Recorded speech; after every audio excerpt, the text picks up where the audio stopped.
What's going on, guys? I have the 60-second battle here against Lizardon. School has been kicking my butt recently, so I haven't had much of a chance to upload. Sorry about that.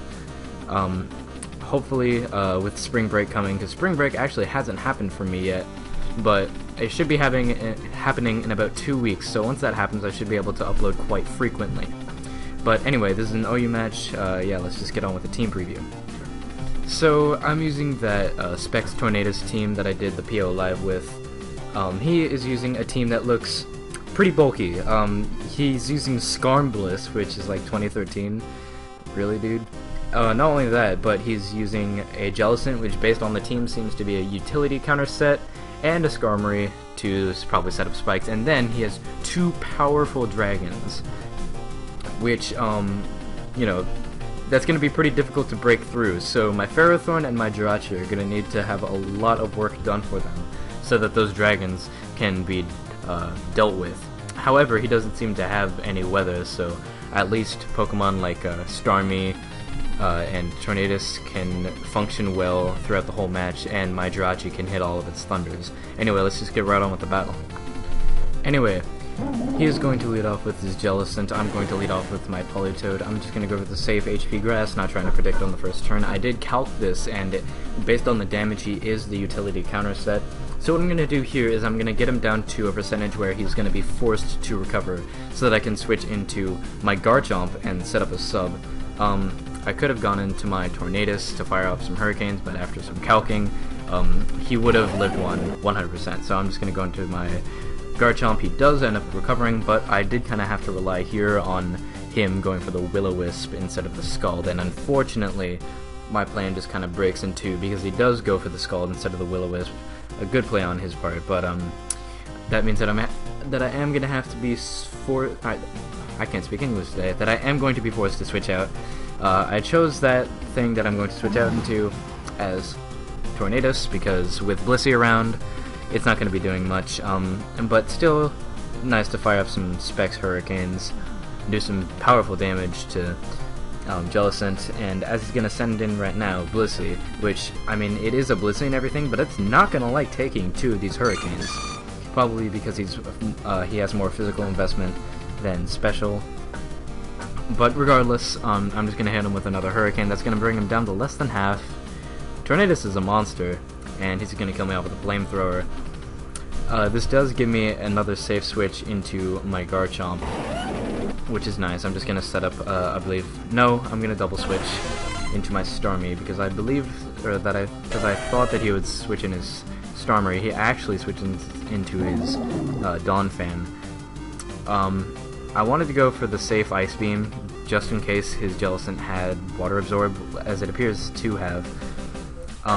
Here I'm just going to go for safe Thunderbolt. I didn't want to overpredict here because this was kind of important. I'm just going to go for the Surf, and basically as long as I can get his main Stealth Rocker out of the way, I should be good, because, I mean, yeah, I don't want my hazards on the side of the field, obviously.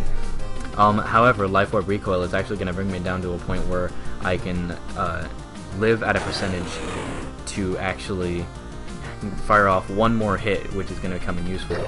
He sends in his Salamence. That's actually falsely named. Lizardon is the Japanese name of Charizard, not Salamence.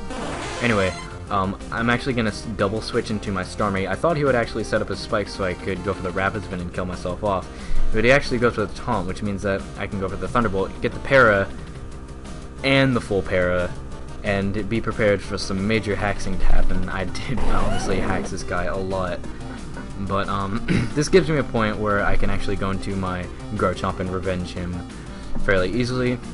He goes into his Latios now, and goes for the Draco, and he misses. Yeah. Real sorry about that, dude. Kinda sucks. Means that your Latios is dead, and this honestly just kinda won me the game. Although it will be pretty difficult to break around Jellicent and Blissey. I hit myself in confusion. I won't say that was unfortunate because I kinda deserved it. And he misses his Will-O-Wisp, which is just like, damn, that sucks. But I'm just going to switch into my Jirachi, hoping that I can fire off some Thunders, maybe give him a little paralysis. But this is fairly obvious, so he's just going to go ahead and switch into his Blissey.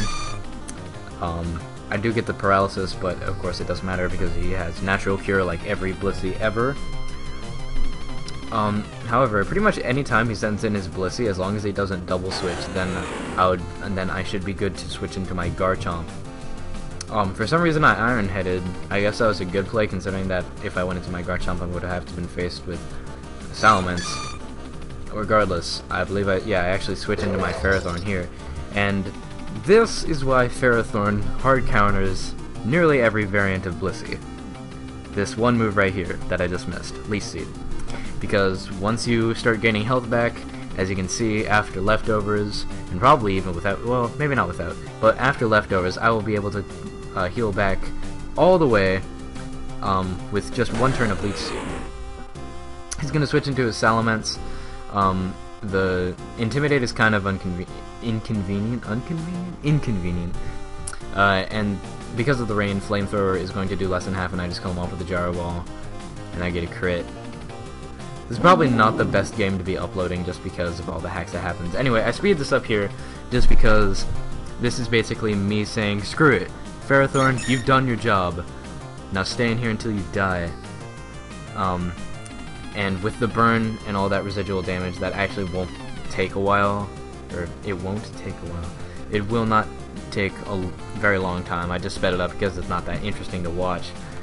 Thankfully, you can actually speed up the cries. Normally when that happens, the audio gets all distorted, but I guess Camtasia felt like being cool right now. Anyway, he sends in Pringles, and he just goes for the taunt. That's pretty obvious, but I still wanted to set up spikes just because, I don't know, it would be convenient. He's eventually just going to kill me off with Scald. Should be happening fairly soon. This is kind of the unfortunate thing, is that there's not much to talk about right here, so I just kind of have to come up with things to talk about, which is pretty inconvenient. Anyway, he finally kills me off. This gives me an opportunity to switch into my Jirachi. I was actually hoping that he would kill me with Blissey so that I could go into my Garchomp and win, but he actually makes the game very convenient for me, and it just switches into his Blissey. This gives me a very safe switch into my Garchomp, and this basically will win me the game. I would have set up a sub here if he didn't Toxic me, but I didn't want to take away all of my health, so I'm just going to go for a Swords Dance in his face. I doubt that it had the Ice Beam. And even if Jellicent is amazingly bulky, it's not able to live a +2 stab outrage from a Garchomp. So that's basically going to be the game. I don't want to say GG because that really wasn't that great of a game, but I felt like uploading it anyway. I don't know. I should probably be a little more professional about these kind of things, but alas, this is what I have to deal with, and you guys as well. Anyway, GG, not really, Bizarre Dawns. And yeah, thank you all very much for watching. I'll see you guys later. Peace.